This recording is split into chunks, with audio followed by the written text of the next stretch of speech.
Would you say you're a villain? Have you been a villain in your real life at any point of your time? Villain ante what is the meaning of villain? Some negative shade, things that you shouldn't have done but you have done. Nani mari anta manchadade kaadu, you know. You have done some shady works. Manchadu kaadani. No, we see all of us ante ipudu మన సినిమాల్లో చూపించినట్టు మనసున్న మహారాజు, నిండు ఆకాశమంతా ఇలాంటి background score లేదు రావు మనకి. C అదే అలా ఉండరు, అసలు అలా ఎవరు ఉండరు. సి ఫర్ మీ నాకు తెలిసినంతలో నేను మంచోడిని. From whatever I have see I know I'm very true to my heart and then I only follow my heart. In fact చిన్న చిన్న లాభాల కోసం నాకు నచ్చని స్క్రిప్ట్ కూడా లేదంటే 100% చాలాసార్లు నా కెరియర్లో ఇదైతే బ్రహ్మాండంగా ఉంటుంది కదా, ఇది పెద్ద సెటప్ కదా అన్నప్పుడు ఎప్పుడు అటువైపు వెళ్ళలేదు. ఎందుకంటే I'm not tempted to do that kind of stuff. నాకు మనసుకు నచ్చేది. And for me it's very important for me, అంటే నాతో నేను మాట్లాడుకున్నప్పుడు నువ్వు చేసింది కరెక్టేరా అని నేను చెప్పుకోవడం చాలా అవసరం నాకు.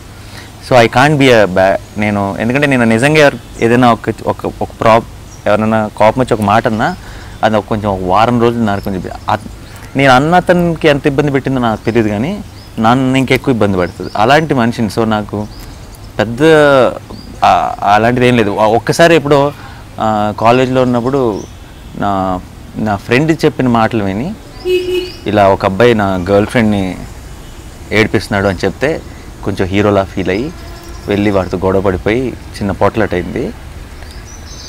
అదే నా విలన్ యాంగిల్ అంటాను. ఎందుకంటే నేను చేసినట్లు, ఎందుకంటే నాకు తర్వాత తెలిసింది ఏంటంటే వాడే కరెక్టు, వాడి గర్ల్ ఫ్రెండ్ వీడే ఏడిపించాడని. అదే అంటే మనకు తెలియకుండా మనం ఒక ఫ్రెండ్ మాట నమ్మేసి అప్పుడప్పుడు ముందుకెళ్ళి గొడవ పడిపోతాం కదా, అలా వెళ్ళి గొడవ పడిపోయా. తర్వాత తెలిసి బాగా బాధపడిపోయా, అనవసరంగా నా ఫ్రెండ్ మాట నమ్మి.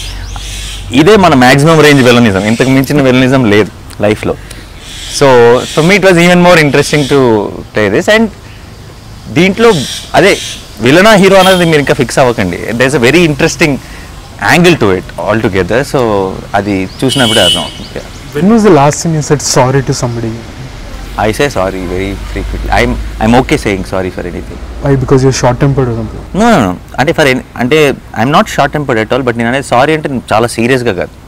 దేనికైనా సరే, చిన్నదానికైనా సరే సారీ చాలా కంఫర్టబుల్గా చెప్పేస్తాను. అంటే నేను సారీ చెప్పను అన్న టైప్ మనిషిని కాదు.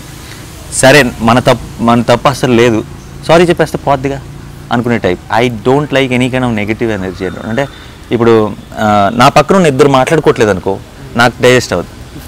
అంటే I have to do something to make it work. అంటే ఇప్పుడు వీళ్ళిద్దరూ నా ఫ్రెండ్సే, వీళ్ళిద్దరూ మాట్లాడుకోవడం లేదు, నా వల్ల కాదు. సో ఎవరితో కూడా ఇప్పుడు నాకు అతను నచ్చడు, అతనితో నేను మాట్లాడను కొంతకాలం అన్న క్వశ్చనే లేదు. I'm not that types at all. తప్పు వాళ్ళదైనా సరే ఈవినింగ్ కల్లా నేను సారీ చెప్పేసి I'll patch. It's like that. I don't like any kind of ఏమంటారు, ఏదో ఒక మైండ్లో అతను మాట్లాడలేదు, అతనిదే తప్పు, నేను చూద్దాం, అది లేదు, మర్చిపోదాం. I will take it off. నాకు ఎవరి మీద ఐ కాంట్ హోల్డ్ కాపం ఆన్ ఎనీవన్. ఎక్కువ కాలం ఉండదు, ఇంపాసిబుల్. నువ్వు ఎప్పుడైనా నన్ను ఏమైనా అనుకున్న ఏదైనా అనేసి నువ్వు నాతో గొడవపడినా నెక్స్ట్ డే నేనే మాట్లాడేస్తాను. సో నాతో ఫ్రీగా ఉండొచ్చు. Right, now coming back to the film, audio launch లో again going back to that, you ఒక ఇన్సిడెంట్ చెప్పారు మీ లైఫ్ లో. చిన్నప్పుడు ఎప్పుడు డబ్బులు లేకపోతే ఒక క్యాసెట్ దొంగలించారు. ఒక విలన్ అనలేము, దొంగ angle. So have you done more of such stuff? No, once only. That's why I remembered so clearly. అంటే ఆడియో రిలీజ్లో చెప్పినట్టే అప్పుడు ఏంటంటే 45 రూపీస్ సీడీలు అంతా. సో 100 రూపీస్ సరిపోతాయి అనుకున్నా. సడన్గా రెహమాన్, సోనీ కలిసి నన్ను అన్యాయం చేశారు, మోసం చేశారు. ఎప్పుడైతే సోనీ మార్కెట్లో వచ్చిందో 110 రూపీస్ సీడీ, 90 రూపీస్ సీడీలు స్టార్ట్ అయింది. And I don't remember exactly which film it is. I think it was Taal. So అదొకటి, ఇక్కడేమో టక్కర దొంగ ఏదో మణిశర్మ గారి సీడీ. ఈ రెండు ఐ బ్యాడ్లీ వాంట్ ఇట్, రెండు నాకు కావాలి. నాకు మ్యూజిక్ అంటే పిచ్చి. అండ్ సో నా దగ్గర ఏముందో 100 రూపాయలే. ఒక సీడీ తీసుకొని వెళ్ళడం కష్టం, ఎందుకంటే ఆల్రెడీ ఇది మ్యూజిక్ వరల్డ్ బేగంపేటలో, అక్కడ దాకా నడుచుకుంటే వెళ్ళాను.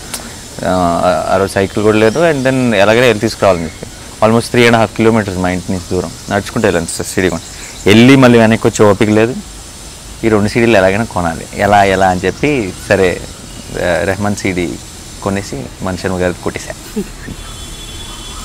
సో అప్పట్లో అది తప్పు అనిపించలేదు, బట్ తర్వాత తప్పని తెలిసింది. చాలా పెద్ద ఫ్యాన్ మణిశర్మ గారికి. నాకు మ్యూజిక్కే ఫ్యాన్ నేను. ఇప్పుడు నాకు రెహమాన్, నాకు ఇళయరాజా గారు, then Rahman, and then Mani Sharma గారు సాంగ్స్ మీద పెరిగాం. ఇప్పుడు ఒక్కొక్క జనరేషన్కి ఒక్కొక్కరు ఉంటారు. ఇప్పుడు నా చిన్నప్పుడు నా స్కూల్లో ఎప్పుడు ఏంటంటే అన్ని ఇందిరా కానీ, సమరసింహారెడ్డి కానీ, నరసింహ, ఖుషి కానీ, ఒక్కడు కానీ, టక్కర దొంగ కానీ, ఇవన్నీ సూపర్ హిట్ ఆల్బమ్స్. ఇవన్నీ మణి శర్మ గారే. సో మనకు తెలియకుండా మన డే టు డే లైఫ్ ఆయన పాటల మీద ఆధారపడి ఉండేది. సో ఆయనతో మళ్ళీ కలిసి పనిచేయటం, ఇలా నాకు 2012లో రాజా గారితో పనిచేసే ఛాన్స్ వచ్చింది. ఎటో వెళ్ళిపోయింది మనసు. సో హ్యాపీ, థ్రిల్, బికాస్ నాకు అల్టిమేట్ మ్యూజిక్లో ఆయన ఈ రోజు కూడా కార్లో వెళ్తుంటే ఆయన పాటలు వింటుంటాను. సో ఏ పాట అడిగినా, ఏ సినిమాలోంచి అడిగినా ఏదైనా సరే చెప్పేయగలను. అలాంటి నాలెడ్జ్ ఉంది నాకు మళ్ళీ మణి శర్మ గారి గురించి, మ్యూజిక్ గురించి. ఆయన మళ్ళీ నాకు చేయటం మ్యూజిక్ అనేది I'm very happy. And being this అంటే Gentleman being his comeback film is making me even more. See, why I really want Gentleman to become big success is, one, that if Gentleman becomes a success, a lot more new ideas will be encouraged. అంటే మనకు ఒక format ఉంది, అదే safe అండి, అలా ఆడేద్దాం అని అనుకునే వాళ్ళు తగ్గుతారు. లేదండి ఒక ఎగ్జాంపుల్ ఉంది కదా అని కొత్త సినిమాలు వచ్చే ఛాన్స్ అవుతుంది. రెండోది Mani Sharma and Mohan Krishna garu, very very very talented people and they deserve a lot more అనే feeling. So I really want Gentleman to work for them.